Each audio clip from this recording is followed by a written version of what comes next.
little bit about our keynote. She is a national board certified teacher. She has led over 100 professional developments throughout our area as well as nationally. She has over a decade of experience as a general music educator, a band and choral educator, and we are so thankful that she is with us today. Without further ado, I'm going to introduce our keynote, Ashley Peterson.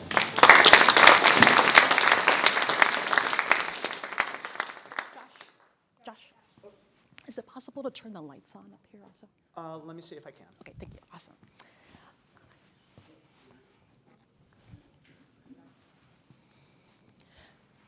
I want to take you back to a specific moment in time.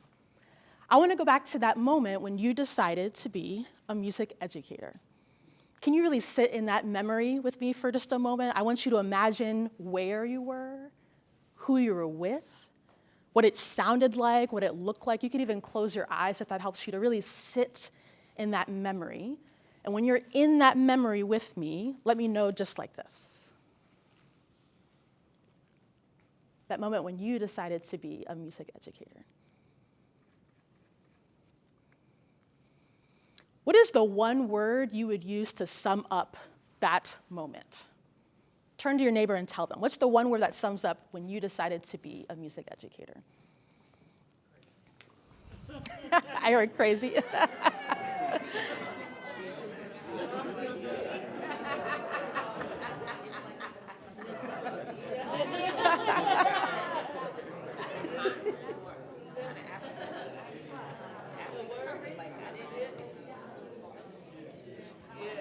All right, and so I want to know those words too. So would you just shout out to me, what's the word that sums up that moment for you? Just shout it out. Jesus. Jesus. Joy. Exciting? Exciting? Passion. Quiet. I heard crazy also earlier. Scary. For me, when I think about the moment when I decided to be a music educator, and as you were sitting in that moment, I went back to that moment as well, I actually think of the word electricity, this electric feeling that I now know is probably just a joyful feeling, because I felt it in multiple different places, but I would say it feels like electricity. So if you don't mind, I want to take you back to my moment when I decided to be a music educator. Let's go all the way back to May of 2010. I was in Venezuela on a study abroad trip. I had just graduated from my undergraduate degree at James Madison University, go Dukes, and I was studying El Sistema and also volunteering and teaching. Is anyone familiar with the program El Sistema? A few folks. In case you're not already familiar with El Sistema, it is a social change through music program that was developed in Venezuela, the idea being that we can use music as a vehicle to change our communities. And since then, it has spread all over the world, but in 2010, it was just becoming this like worldwide sensation. In fact, it was just coming to the United States in 2010. Now we have El Sistema-inspired community music programs all over the country. Here in the DMV, we have Orchids in Baltimore. In Virginia, we have Soundscapes. If we go a little up further in Philadelphia, we have Play on Philly, and many all over the country. So in 2010 in Venezuela, when I was on that study abroad trip, we were learning about the administrative and operational things of the program, all different regions of Venezuela. And I was teaching, rehearsing, working with the students. In fact, that's actually a picture of baby teacher Ashley way back in 2010 when I was leading one of those rehearsals. And it may have been this rehearsal or another, but I remember that electric feeling so clearly. In fact, I feel it right now. Whenever I get a chance to speak in front of folks, I still feel this joy, this electricity. Now, it actually was not the first time I had felt that electricity.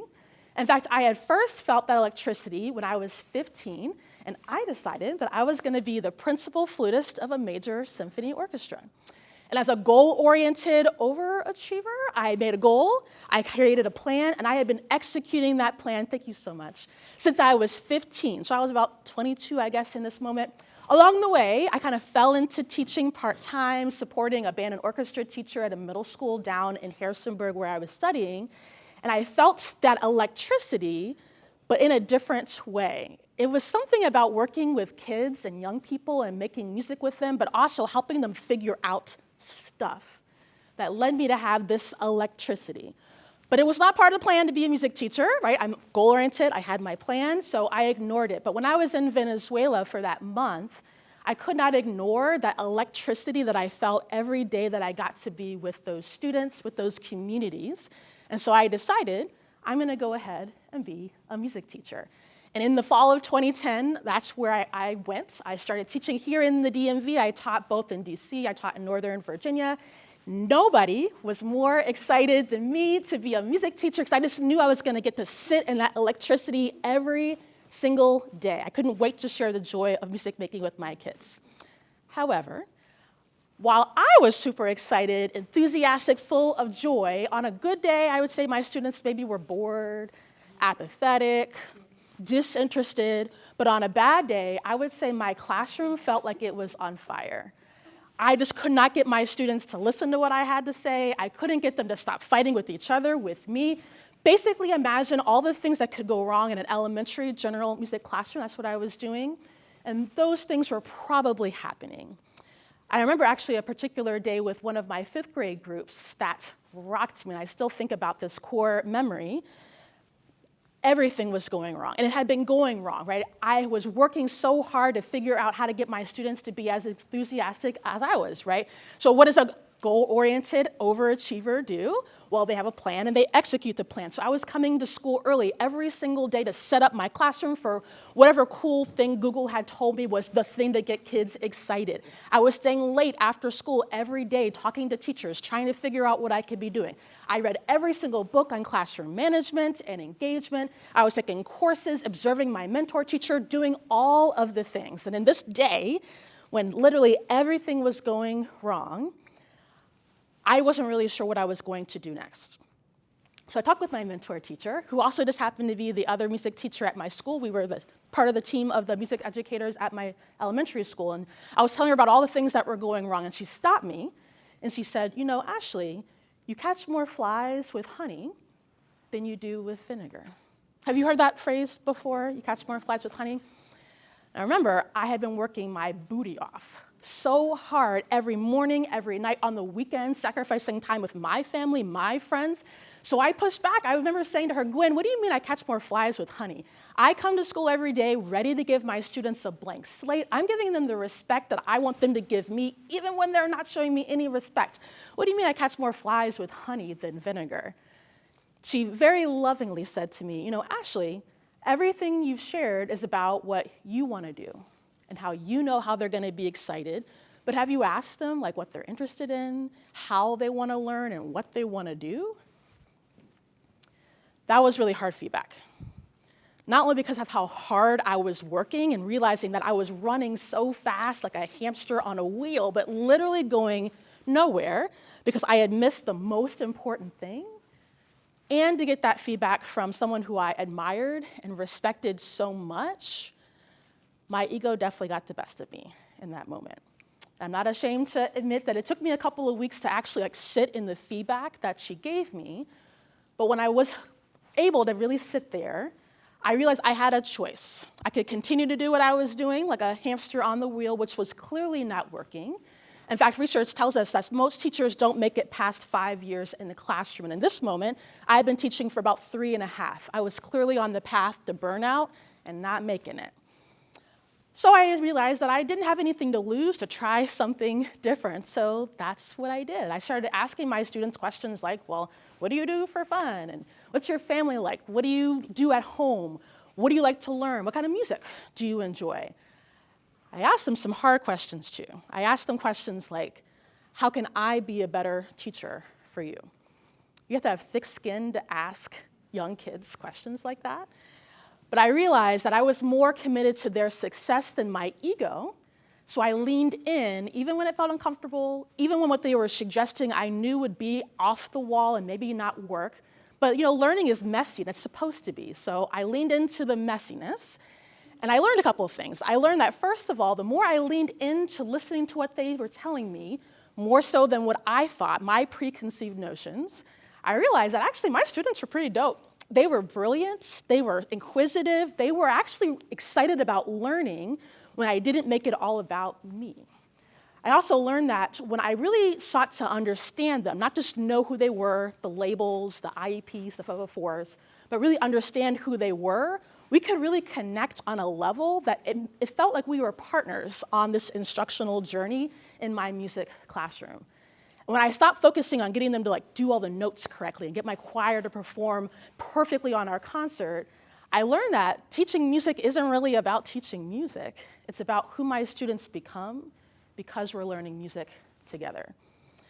And so I took all of those things and I have used the learnings that I got from my students because of all the courses and mini degrees and overachiever, right? All the things that I've done to this day, the only reason that I'm able to do the work that I do now is because of the lessons that I learned from my students. And so the wonderful work I get to do now, as Josh shared, all over the country, is the proud founder of A. Cuthbertson Consulting. We're an educational consulting firm, and we work with fine arts teams all over the country to help their teachers be able to meet the diverse and ever-evolving needs of our learners today.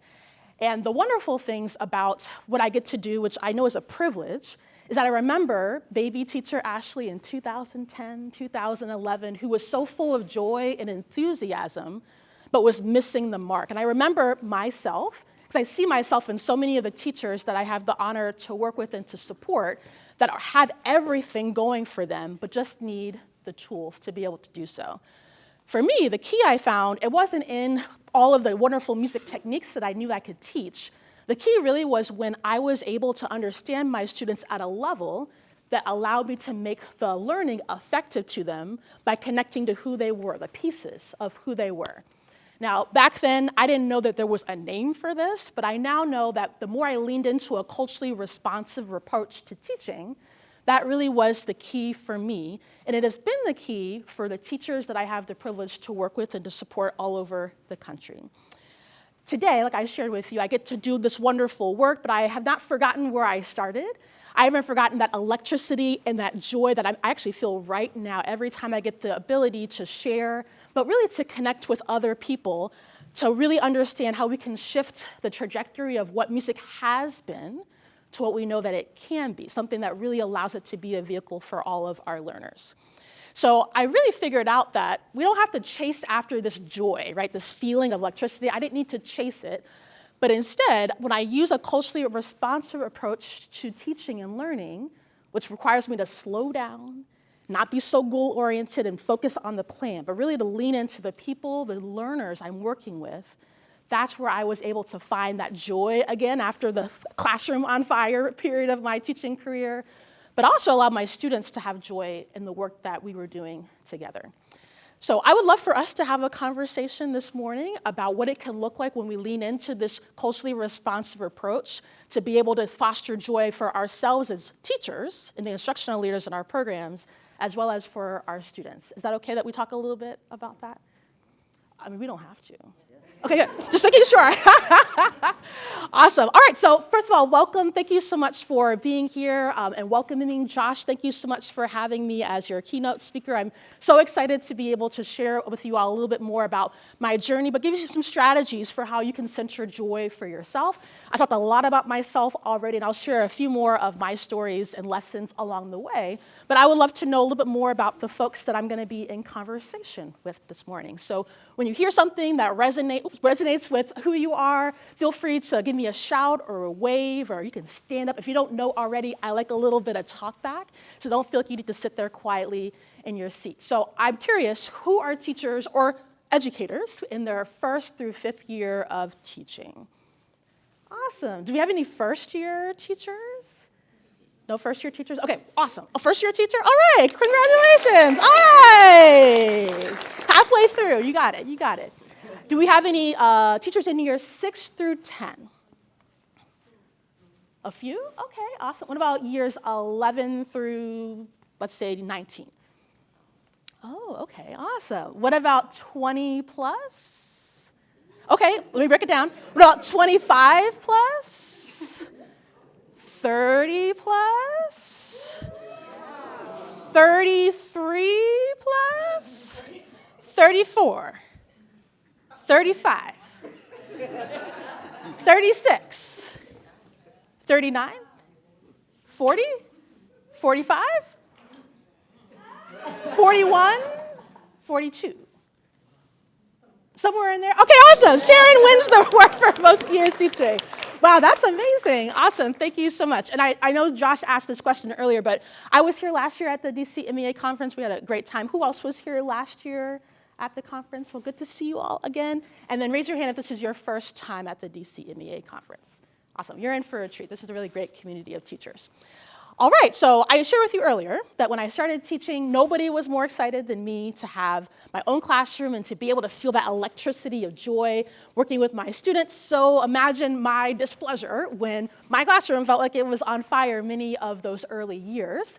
And what I did, like I shared before, as a goal-oriented overachiever, I'm working on that, by the way, I was seeking out all the things, right? So all the Saturday workshops, courses, certifications, degrees, books, all the old school WebNX webinars, if any of you remember those things. All the things that I could do. I also was observing other teachers, people who were successful in doing what they were doing. Because I figured if I want to be a successful educator, then I should probably do what successful educators are doing. So I was even doing the exact same pieces. I saw them demonstrating in reading sessions and workshops. I was teaching the same lessons, like shot for shot, as I saw them demonstrating. And I was just trying to emulate and imitate as much as I could to just get my classroom to not be so on fire. But the more that I imitated and emulated other people, the more I realized I didn't really know exactly who I was as a teacher, what I believed in, what my values were. Remember those tough questions I was asking my students about how I could be better for them? Some of the feedback that they gave me, once we were more trusting in relationship with each other, was that they didn't really feel like they knew who I was. And that was interesting because I also was discovering that I didn't quite know. And they were trying to connect with me, but because I wasn't showing up as me, they were having a hard time. There was a disconnect. And so I realized I needed to kind of do some self-work and some examination of who I was, not my teacher mentor down the hall or that teacher I saw at that workshop, but who am I as a teacher? How am I going to show up in my classroom? What are my values, my beliefs? What do I stand for? And how are those pieces going to show up for my kids? And it was interesting. The more I stopped trying to be like all the other teachers, the more I was able to really stand up and say, no, this is what I believe as a teacher and how I'm going to teach. It really felt wonderful to start to connect with my students. That wall that was between us started to come down. But mostly when I think back on that period of time, I actually feel relief. I feel relief that me being authentically me, exactly who I am already naturally, was not only enough to be a good teacher, but it was what my students were desiring. They wanted me to show up fully as me, Miss Cuthbertson, not somebody else down the hall. And so really the first step towards a culturally responsive approach, it's not all the diverse repertoire, it's not the curriculum and the lessons, it's actually not any of that. It's the work that you do to understand who you are so that you can also understand how do those pieces show up in my instruction, because they are, whether you realize it or not. In fact, the work that I did on myself is still work that I do all of the time, and it shows up in all different areas of my life. But knowing that who I am is enough and being able to go back to that is a relief and brought me a lot of joy. It still does. And so if you're also doing some of that self-work to kind of understand, well, who am I and how does it appear, here's a couple of questions that you can consider. And if you're taking notes, you could write these down. The first is, who am I? Deliberately a wide open question. What has contributed to me being this way? All the pieces of your past, what has brought you to right there in this moment where you are. How do I see the world? How do I interpret it? How do I see what's happening around me? How do my biases affect my teaching choices? Because they do. We all have bias, right? It doesn't have to be a four-letter word so much. And then really importantly, what do I need to unlearn and disrupt within myself? Because we all have things that we need to unlearn and things that we need to disrupt. For me, it was letting my ego get in the way and not being able to really connect with my learners the way that they were desiring of me, because I thought I knew everything. I didn't. They had so much of the knowledge that I needed. And so I pose those same questions to you, but then also I want you to consider for a moment, How well do you actually know your cultural frames of reference? It's not just your race, by the way, because before we can start to get into the cultural frames of reference of our learners, we have to know those things about ourselves. Too many of us often are jumping all the way to trying to figure it out about our kids when we haven't figured ourselves out. That's the first place. And then how do those things show up in your instruction? Do you know those places where they are showing up? Now let's pause for a minute and talk about this word culture. Often when we hear the word culture, whether we realize it or not, society uses the word culture as a stand-in for race and ethnicity. But culture is just the common values and beliefs of a group of people. And how they have those common values and beliefs is they have common knowledge, experiences that they share, and also interests. Race and ethnicity are a part of it, but it's not the whole thing. There's no such thing as teaching with neutrality because of exactly this, right? Everything you're thinking, doing, believing, even what brought you here this morning is because of your cultural frames of reference. So we have to understand that everything we're doing in our classrooms as the instructional leader in our music rooms is affected by all those things. The question is, are you aware of how those things are being affected? For me, the joy that I felt in really being able to lean into myself and then letting my kids kind of lean in allowed us to have a connection that I realized I was missing from all of the running around and teachers pay teaching and Googling that I was doing. For me, the joy of being able to show up authentically as me and knowing my kids wanted that changed everything. That was the first step, really, for me. So let's affirm that. You repeat after me. I do the work to understand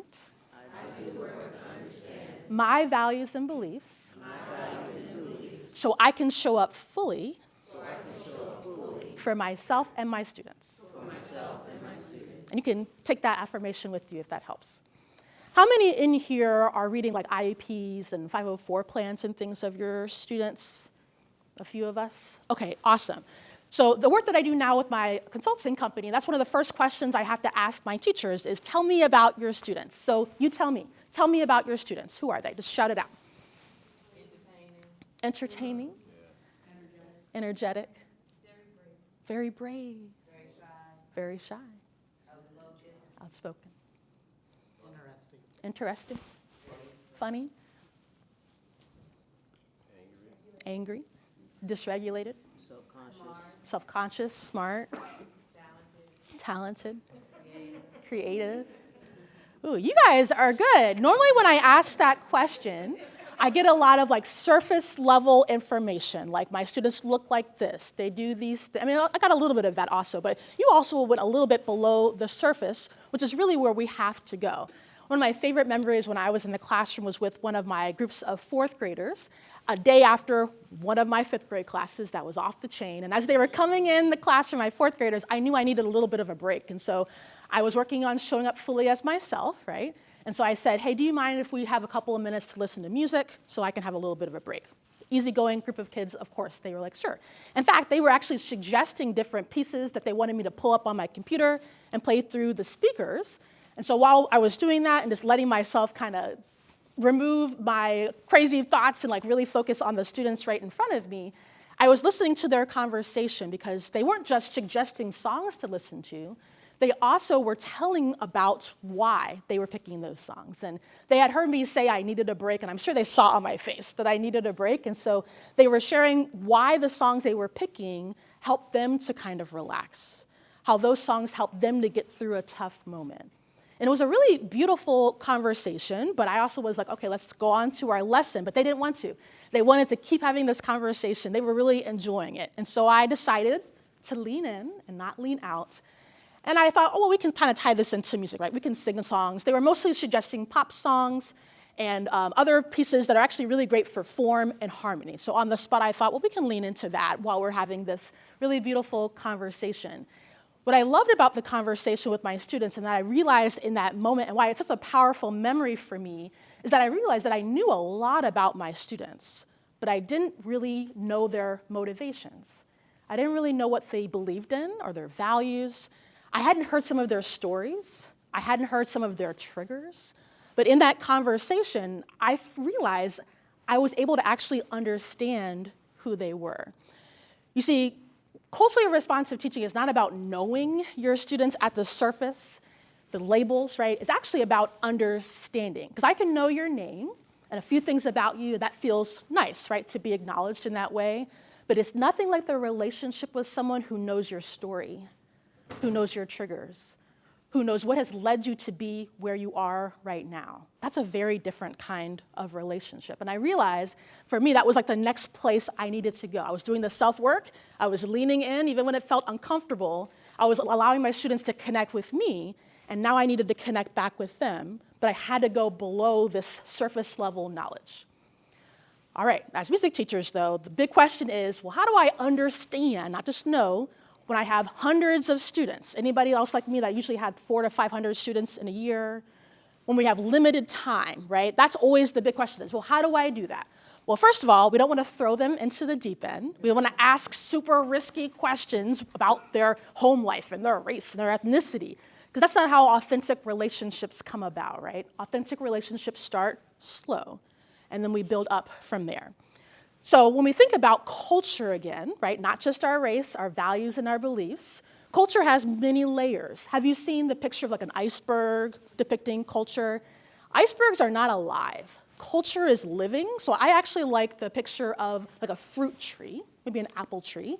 And when we use the layers of culture, we can actually develop those authentic, trusting relationships that allow us to not just know students, but understand them.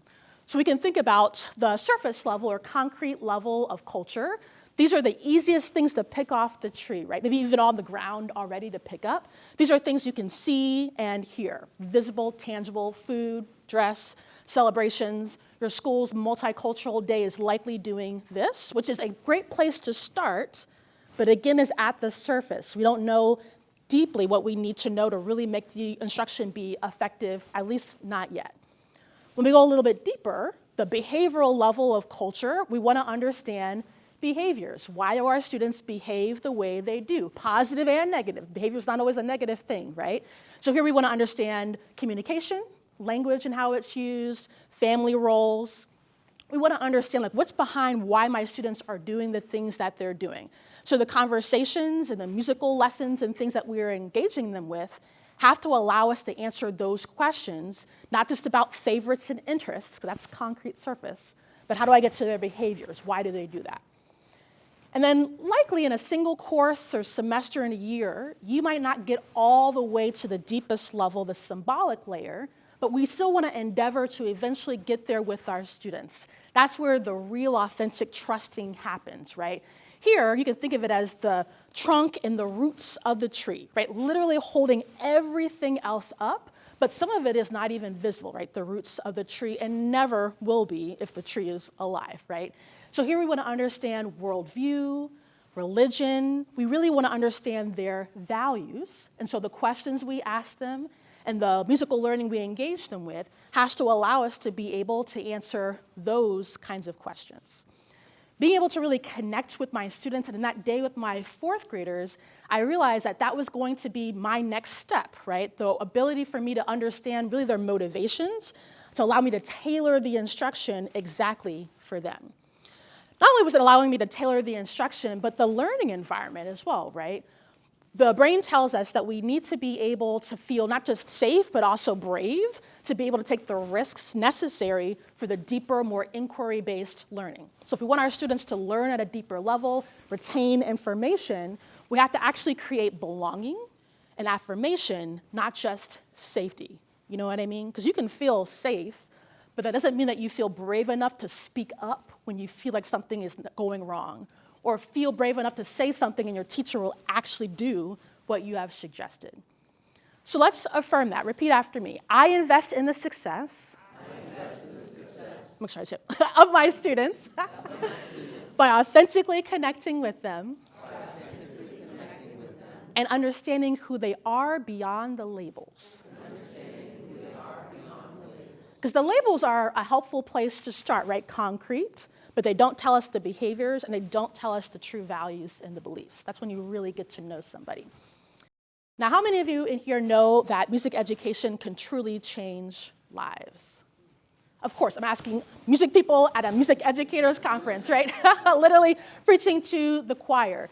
What I love, though, about music, when I think about my own journey, my own story, I know that everything that has led me to be the successful person that stands here today, I learned in a music class.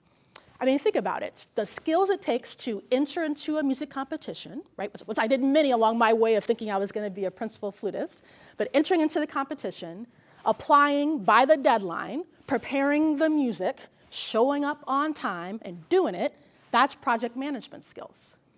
The skills to be able to take a tough passage and a piece of music, break it down into its parts and massage each until it's smooth, that's discipline. The skills to work with an ensemble to prepare for a concert, right? So line up all the parts and balance them, that's collaboration skills. And I know that all of you know that, but I also know that music teachers, we get so excited. Remember me at the beginning of my journey? I was so excited to teach all the things I forgot about the most important, the connection. Not only did I forget about that, maybe I didn't know it at that time, but I also was so focused on the notes and the skills and the techniques that I missed that actually the reason that music can change lives has nothing to do with the notes on the page. It's everything about who our learners become because they're engaging in music. I learned that lesson for the first time with one of my second graders who then became a third grader with me. In second grade, she was a bright, shining star. She was inquisitive, curious, excited to learn. Summer happened, she came back in third grade, and then suddenly she became combative, aggressive, and disruptive in my music lessons. And I wanted to understand what this change in personality was due to, so I went to her third grade teacher and I asked, like, hey, what's up? And our third grade teacher shared with me that there had been some big changes. Her older sister had been expelled from our school. Her dad's girlfriend had just had a new baby. And so at home, she was not getting that kind of attention that she was desperately seeking. And so what was happening in school was she was seeking it in all the negative ways that she could. But I remembered that bright, shining star. And so I thought, I remember in second grade, she always seemed to be interested whenever I would pull out the piano or our small keyboard sometimes for our lessons. And I thought, well, what if I use what I know I have got, music, to connect with her? And so I invited her to have piano lessons with me just once or twice a week at the end of our school day. We had a little bit of extra time before dismissal. And she agreed. And so we started having lessons together. And it was interesting because I knew that I wanted an opportunity to connect more deeply with her, but she also had the opportunity to get the kind of one-on-one attention that she desperately needed. I wish I could have done this for every one of my students that were just like her.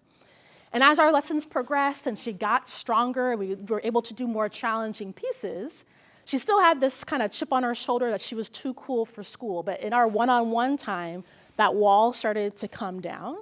And I started to see not only that shining star come back, but I started to see her confidence come back. If I had focused on her misbehavior in my classroom and trying to fix her, I would have missed a really important opportunity to what I hope made a difference for her. I know it made a difference for me to be able to put my ego aside about how she was disrupting lessons to really focus on this human who clearly needed something.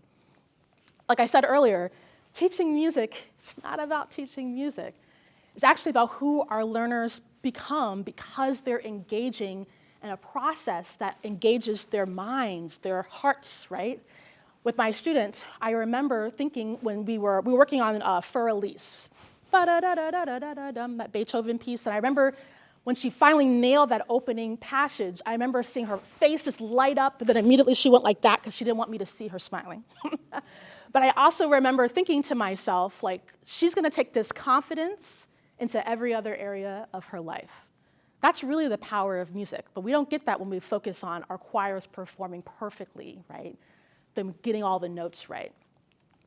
And so when we think about culturally responsive teaching, the biggest misconception that I continue to work to break with music educators, but even folks who are not in music education, other teachers, just other people, we've got to break this conception that it's all about diversifying our repertoire and repertoire diversity. Because I could diversify my repertoire. We could have been doing diverse things, my student and I, but it's not about the repertoire. It's about how do I understand this learner enough to be able to create effective instruction for them. That's what culturally responsive teaching is. Specifically, though, when it comes to music, that's the work that I do, music and arts, I define culturally responsive music education as leveraging the prior knowledge, experiences, and interests of our young musicians. Remember, I said that's their cultural frames of reference, right? It's not about their race. But using that to be able to work in partnership with them, to then engage them in relevant real-world context of music making that help them to understand themselves, others, and also the world around them. And lucky for us, we get to do it through the medium of music. Isn't that wonderful? But we have to think about music as a vehicle instead of music as just the notes and the techniques. And so I thought maybe we can talk a little bit more about a specific example, because I talked about how we have to do the self-work, right, to get our ego out of the way, our biases out of the way so we can connect. We talked about how we can use the layers of culture to develop those trusting relationships. But then always the question my teachers ask me is, so what does this look like in a rehearsal, Ashley? How do I do this in a lesson? What does the curriculum look like? So can we do a quick example? I have an idea of a little song that I think maybe some people in this room know. Does anyone know the little folk tune, Hot Cross Buns? Okay, I figured in a room of music teachers, we probably know that. So when you think about Hot Cross Buns, maybe you teach it or use it for things that I remember I did. So teaching rhythm, melody. My beginning band students, it was in our technique book for learning new fingerings and things. But tell me, what kind of song actually is Hot Cross Buns? Shout it out to me. A folk song. What kind of classification of folk song? Does anyone know? Like, what is it used for? What is it used for? Mm-hmm. Teaching the basics. When you're just learning basic theory, how do I go from 3 to 2 to 1, and then Mm-hmm. form from A to B? Yeah, the basics, yes. But what about the actual tune, Hot Cross Buns? Does anyone know what it actually is used for? Selling. For selling, yes. Marketing, advertisement, right? Promotional kinds of things. Do you think your students have some experience with marketing or advertising, maybe in their phone or in their email? Every day I have somebody trying to, I was just telling somebody earlier, I have my favorite friend who calls me every day is spam likely, because somebody's always calling me all the time trying to sell me something, right? So now, instead of focusing on all those basic techniques, what if we use Hot Cross Buns to connect to something that probably our students have in their frame of reference, which even the youngest students have experienced seeing ads, right? We're bombarded with marketing messages all of the time. Does anybody else know also, like, specifically, when, culturally, when did Hot Cross Buns, like, become something that would be used? I'm trying not to give too much away. Does anyone know, like, culturally, what actually that song is for? Yes, for Good Friday. Yes, so for a cultural celebration. So let's use that, right? Advertisements, the actual purpose of why that song came about. Today we hear like jingles, right, would be the kind of way that we do. Specifically, Hot Cross Buns is a street cry. So think of at a basketball game, people going up and down the bleachers shouting, I have this to sell, right? That's the kind of thing that's happening, because that's also advertisement, right? If we think about the full artistic process, so connecting, creating, performing, responding, and we think about the principles of culturally relevant pedagogy, now we can create a more deeper learning experience, right, and have a little bit more fun. So what if we think about the connection piece? Well, connecting to the actual purpose of Hot Cross Buns, which is literally a pastry, a bakery good that's used and baked during Good Friday as part of those celebrations. Well, now it becomes a window and a mirror, doesn't it? For students who celebrate that, Catholics, right, who celebrate that, but also for our students who need to learn about other people different from them. And even if they don't celebrate Good Friday or Easter, now we can have a discussion about, well, what are different things that are present during celebrations that you and your family partake in? What kind of food might you see? What kind of music might you sing or hear? That's cultural competence, right? The ability to understand other people and as well as yourself. Sometimes we miss that. Cultural competence is also for you too. We also can connect to literally how advertising is being used through that song. So if I'm trying to promote my products, I'm not gonna whisper it, right? I'm gonna shout it out. And now we have a reason to talk about music expression, dynamics, right? And specifically, now we can introduce terms like piano, mezzo forte, forte, and things like that. And now, because we're talking about the expression, maybe we want to actually perform it, right? So now we have a reason to learn the basics, the melodic concepts, the rhythm concepts, the form of the piece. Now I've given my students a chunky, deep thing to really get into. connecting, responding, performing. What about creating? Well, there really are people who make a lot of money, actually, creating jingles. Ba-da-ba-ba-ba. I could go anywhere in the world, right? And I could do that, and I have actually, around the country, I should say, and everybody knows that piece, right? That's actually a real career. So now can we my students step into the role of a jingle writer, and can we write our own jingles to promote a product or something that they care about, but they have to use what? The musical elements. They have to use those things we learned, the rhythm, the melody, the expression.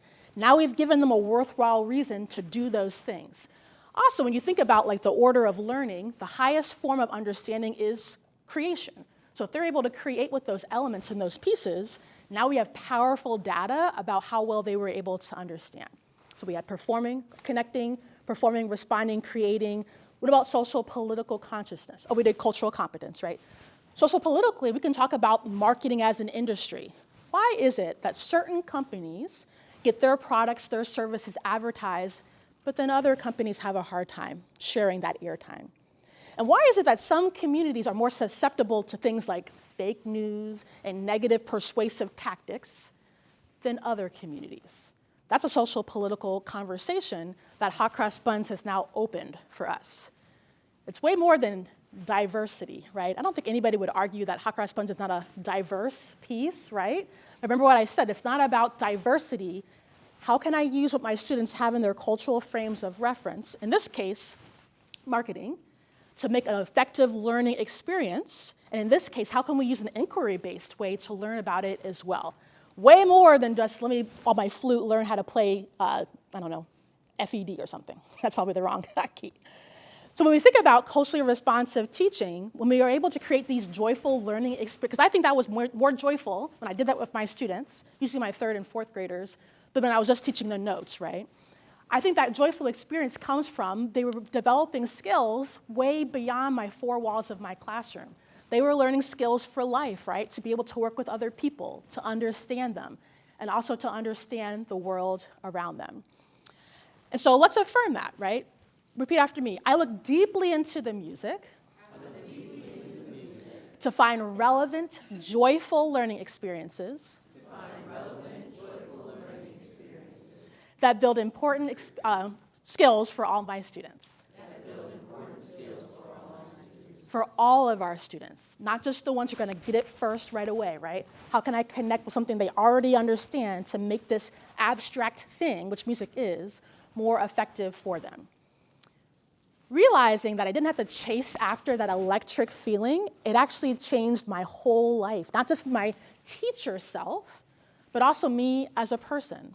I am different because I leaned into my students and leaned into learning who they were to create effective instruction than I ever would have if I had just continued to do it the way I thought it needed to be done. And it's interesting that now that I get to do this work with teachers all over the place, the same things I'm finding with the teachers that I support. It's not about thinking that we have to do it in a certain way. It's about how do we connect with the learners directly in front of us. Because what I know is that the more we work together to shift things away from how it's always been done, to really centering this approach that centers really the humanity and the brilliance of our learners, that's actually how we make equitable access for all kids. Because you can have a course at your school, but if kids don't see how they belong in that choir, they don't see how it matters to their life, that's actually not access. It's not equitable access. The work that I do to shift the trajectory of what we do in our field really comes back to these lessons that I learned over my 12 years in the classroom. How can I slow what I'm doing down to look deeply and to be able to connect? Because for me, when I stopped trying to imitate all those wonderful teachers and just allowed myself to learn who I was, I could show up authentically as me. Not only did my students want that, they desired it, and it allowed us to connect a lot better. When I stopped focusing on the labels of all my students and really sought to understand who they were and work with them to create a learning environment that we all were excited to engage in, it changed the way I even relate to adults to this day.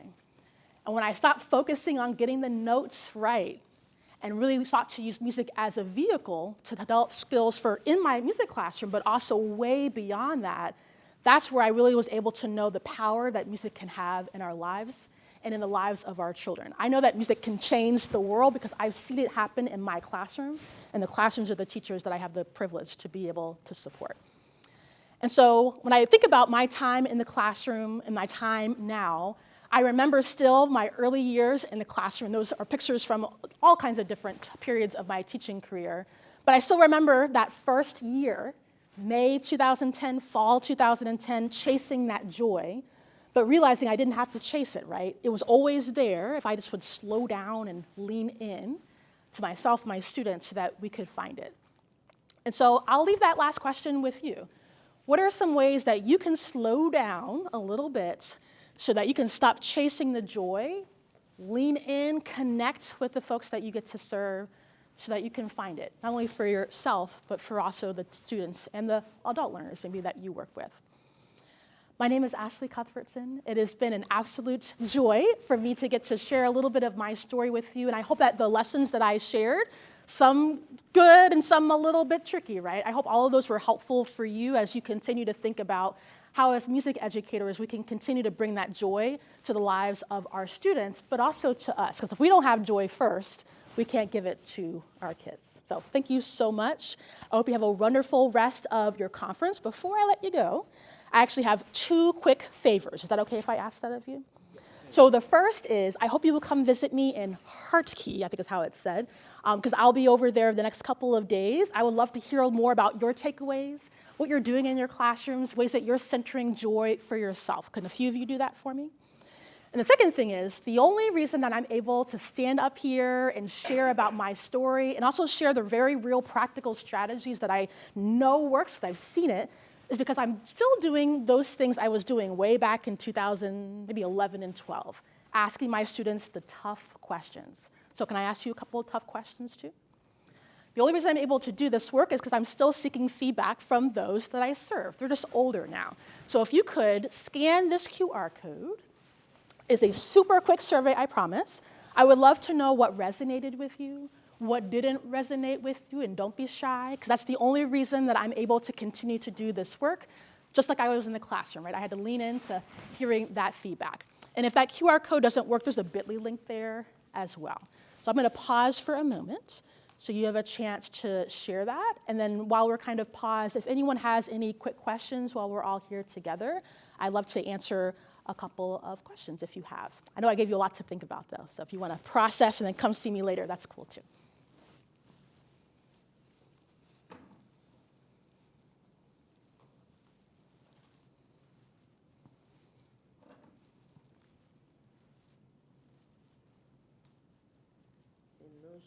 Yeah.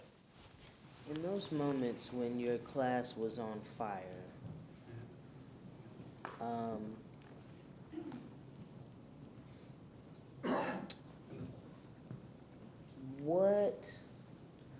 what was going on with you in depth of that as you were navigating being the goal-oriented, perfectionist person? You didn't use that word.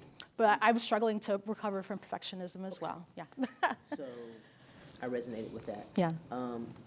As you were navigating that, what other things were going on with you in depth? Because you had a joy for music, but the fire was ablaze. Yeah, it was ablaze. I think what was the biggest thing that was happening was me really questioning if I made the right decision to go into education after all. I remember many times, I was still gigging a lot during that time. I remember thinking like, maybe I should just continue to do that and not do the teaching. But I think ironically, my perfectionism and my like almost insatiable need to like get it right is what kept me in the classroom, because I didn't want to not reach the goal I had set. So I think ironically, even though I struggled and it felt like maybe I shouldn't have made that choice, I think ironically, me being so goal-oriented and being like, I'm not gonna stop until I get it, I think that's what kept me in the classroom, because it kept me trying and experimenting until I figured it out. Yeah, that's a great question. Thank you for asking that. Awesome. All right. Well, thank you so much for allowing me to spread a little bit of my message with you. I hope to see you over at Harkey and throughout the rest of the conference. Thank you again. Feel free to stay in touch with me, and I hope you have a wonderful rest of your conference. And feel free to ask any other questions as well. Thank you so much.